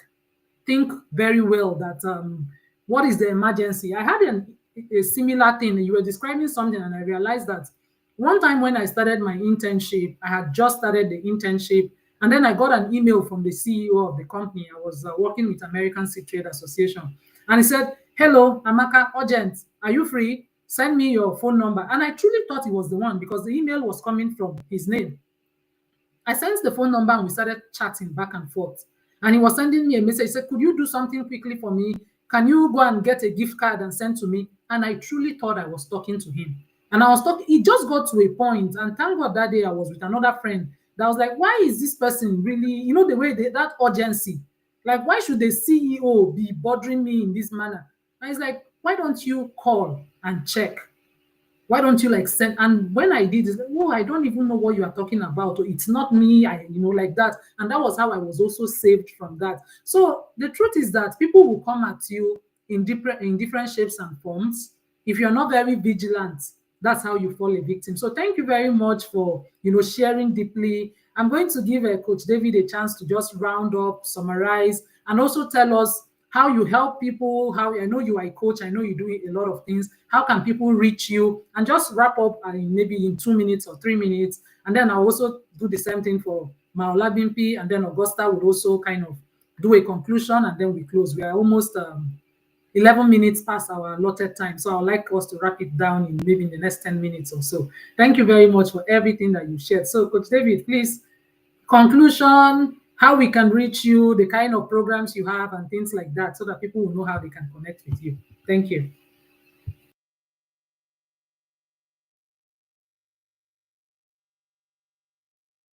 I think you're muted. I cannot hear you. And I was already ranting off. Sorry about that. Yeah, please go ahead.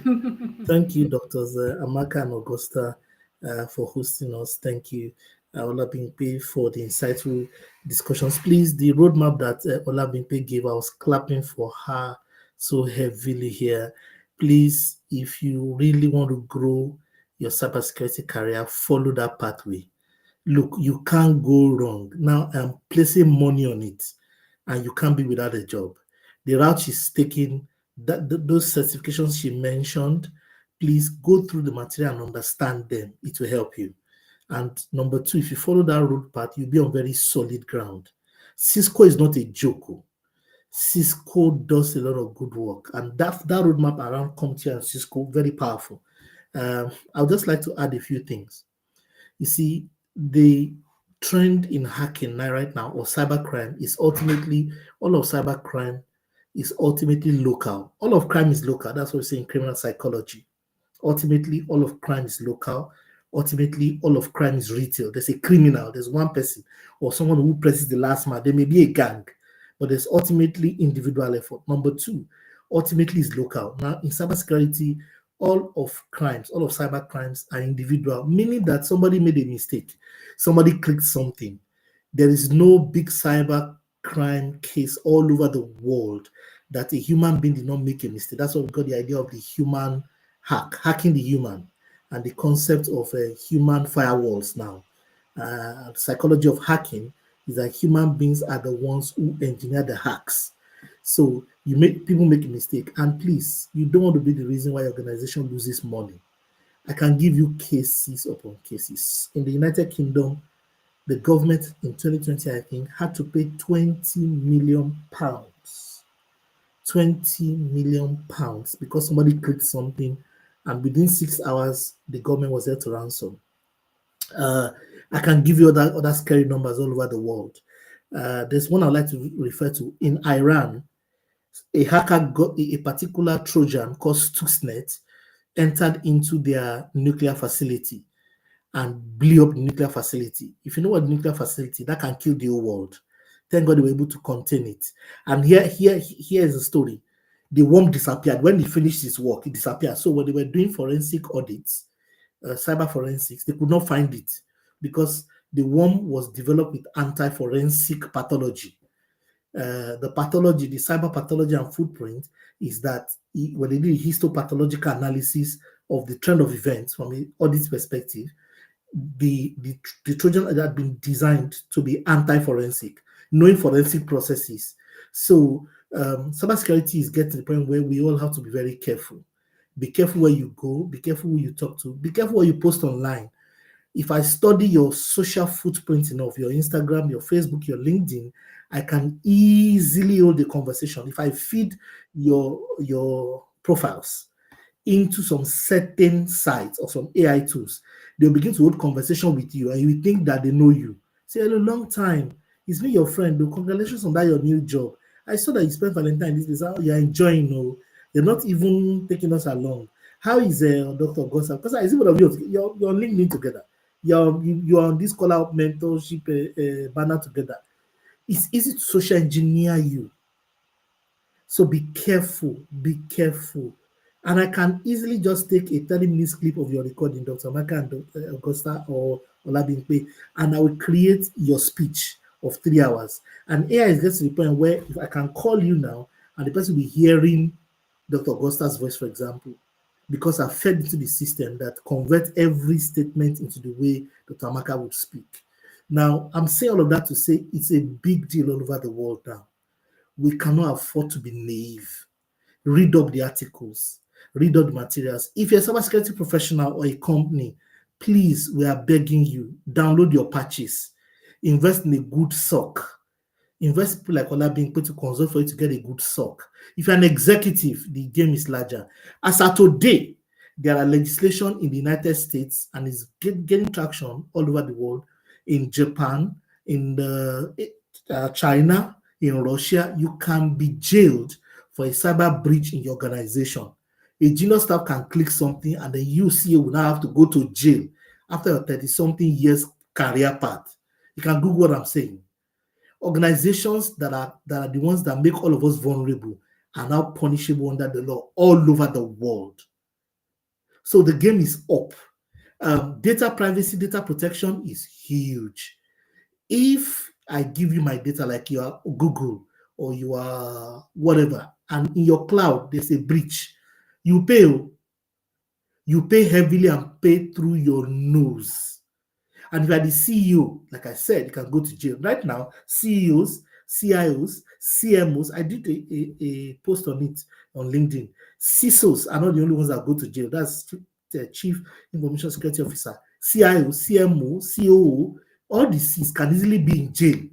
All the Cs of a company can be in jail now because of cyber issues.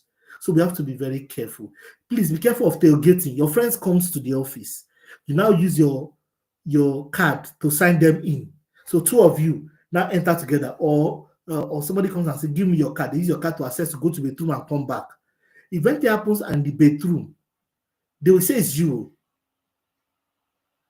Your card is the last access we had, though. That's how people can be in jail for things they did not know about. My last point, you can't afford to be cyber ignorant. Like we said, only two kinds of persons exist. Those that have been hacked and those that are yet to be hacked. You can make that I will never be hacked, or those that will never be hacked, by your vigilance, by your thinking through, by your working on stuff yourself. And you want to be a cyber professional, you have to be up and doing, ready for the hard work. And before you blame us for being that brutal, like other people was describing, wait until you are hacked. Wait until somebody around you is hacked. Wait until the network you are responsible for is hacked. And people are going to try the organization out. I don't want to scare you guys more to say that there are people now who are researching, who are waking up and sleeping, just researching how to steal money from you, how to steal something from you. Miriam Shaibu is more than 89%. Statistics says about 95% of all cybersecurity breach is human. So there's also the cyber psychology part of it, which we are working on. How do we make people comprehend that don't click, don't click, don't. How can somebody call you and say a number will come to your phone? Pastor so says I should call you. that you are going to have a program this evening, that you two should send them a number. You two now send a set number of your WhatsApp. They take over your WhatsApp and begin to call your children and anybody for money. Anyway, that's my last take. It's a big deal, and this world is getting much more unsafer. We need more people to come in cybersecurity, but get ready to do the work. Thank you, Drs. Amaka and Augusta. I appreciate you both.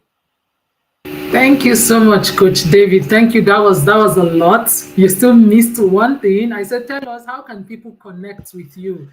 Thank you. You are like a coach. You are a mentor. How can they connect with you? How can they reach out to you? The people who are Yes, still trying to grow, the people who are still trying to get yes, ahead in this industry.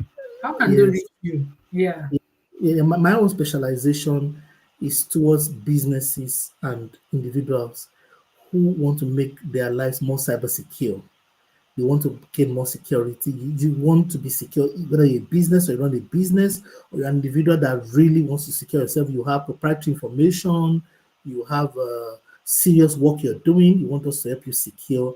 I'm a cyber coach and I'm available on LinkedIn.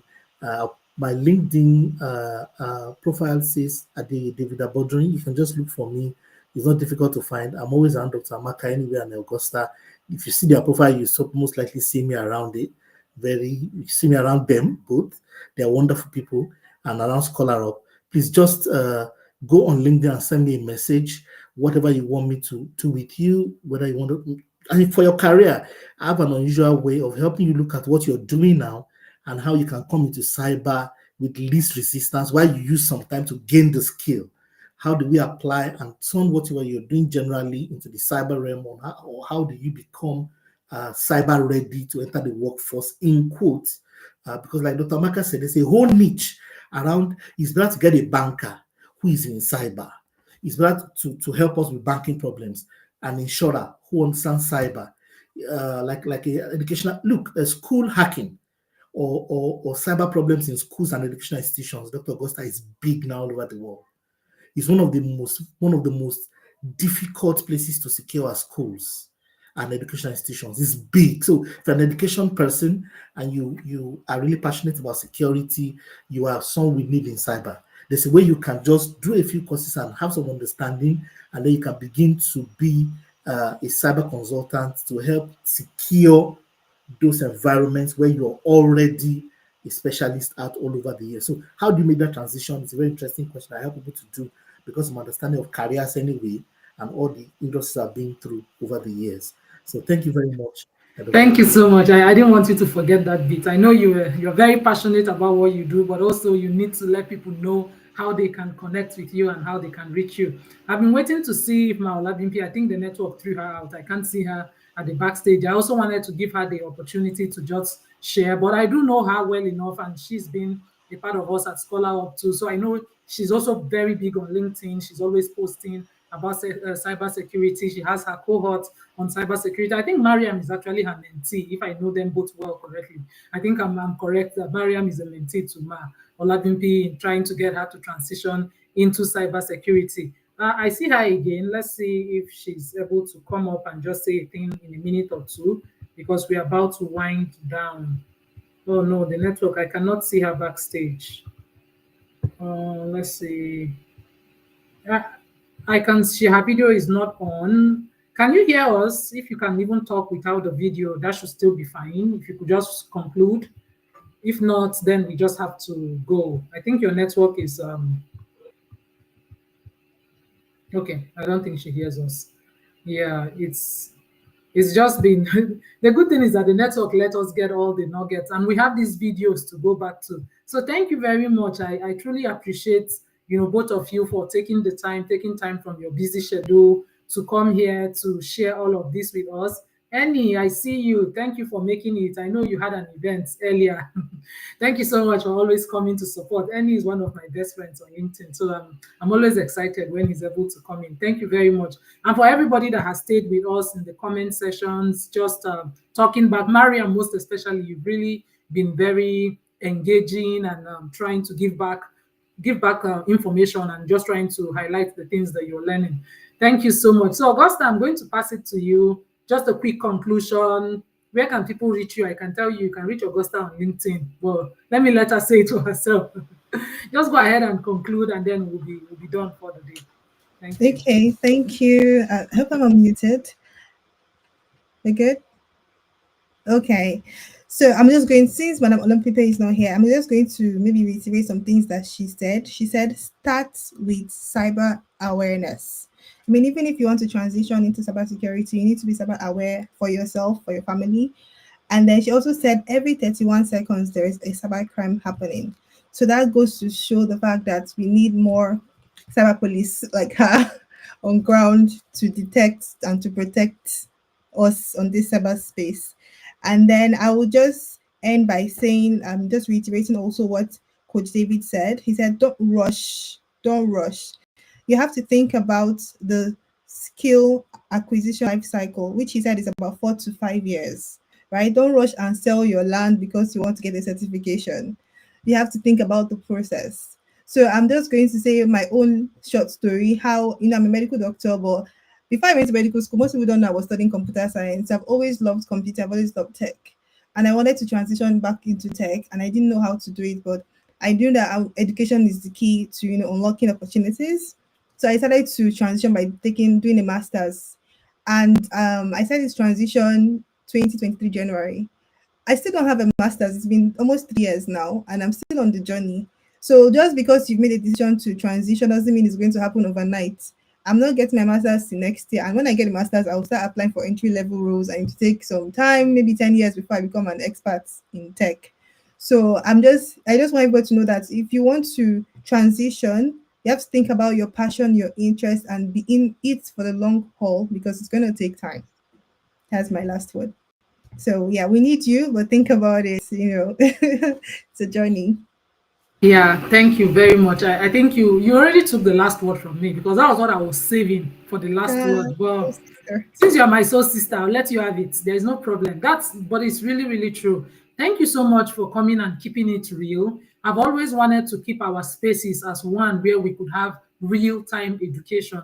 I see a lot of the paparazzi, so to say, if I should use that word, where people promise everything to people and it's not true, right? People get a lot of promise. They'll tell you, oh, you just need 1 month and you'll be earning millions. And sometimes people get sucked into that, and that's how people become frustrated and depressed. So I was very intentional about the kind of events I wanted to curate, the kind of people I wanted to bring, the kind of information that I want to put out there as my own way of contributing to the world, right? We have to continue to put out that information. People will learn, people will understand, people will be able to go into things with deeper understanding. And not just because they say people are making millions or people are making money. I think Olabimpi said that you should want to go into cybersecurity because you want to stop crime. You want to solve problems. In the process of doing that, then you will make money. It shouldn't just be because, oh, they say these are the most highly paid people. Now let me jump into it, whether or not I have the skill set or I don't have it. So that was really profound and that was really true. I've really learned a lot just being here and listening, and also kind of broadening my own mind and learning a lot about cybersecurity, which is clearly not my field, right? But now I'm a bit interested. I want to become more cyber aware. Even if I don't go to become a cybersecurity expert, I need to become more cyber aware, even if it's just to protect myself, protect my family, and all of those things. I feel like it is everybody's business, just like agriculture, right? I always say agriculture is everybody's business. So maybe cybersecurity is also everybody's business because we are now all online more than we used to be. All of us are there out there. We are saying things about ourselves. We are posting. So we need to become more conscious and more careful. So thank you very much, everyone, for joining us. As a closing remark, I'm still going to play our 1 minute video about our academy in case if you missed it at the beginning. At Scholar of Mentoring Academy, we have our upcoming programs. We're inviting you to join our next cohort. So I think our video is just going to explain that to you. If you are not connected to me, you are missing a lot because I'm the value mama of LinkedIn, right? So if you are not connected to me, I'm just feeling sorry for you. So please connect to me for your own sake. And of course, connect to Coach David, connect to Maola BP. I think she's the only person with cyber police in her name on LinkedIn, right?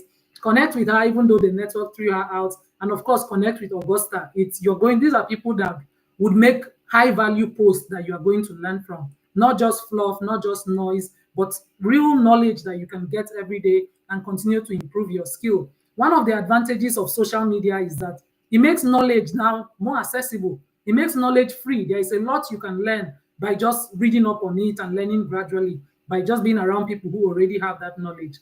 So that being said, thank you once more, and I'm just going to place the videos just to close shop, so to say. Success begins with the right guidance Let's and see. I hope opportunities. And at Scholar Up Mentoring Academy, we are here to help you unlock your full potential.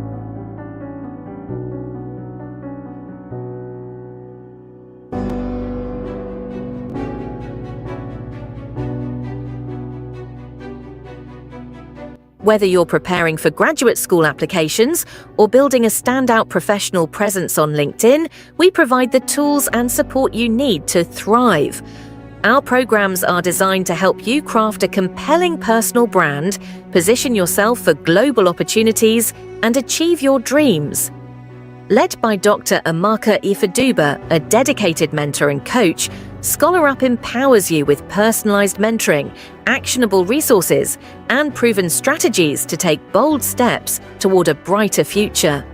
Scholar Up Mentoring Academy is more than a program. It's a community dedicated to helping you succeed. Take the first step today and discover how we can guide you on your journey to greatness. Follow our page for updates and access all our resources at linktree.com/scholarupacademy. Your success story starts here.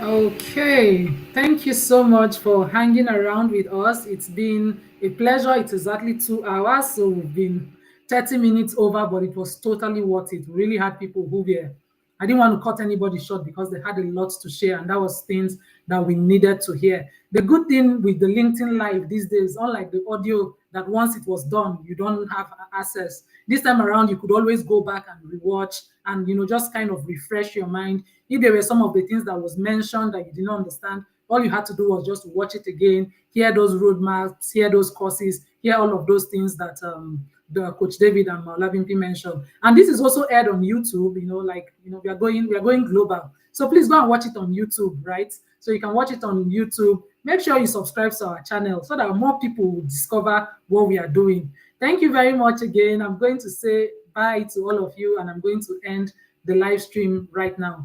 Thank you, and God bless you. Bye-bye.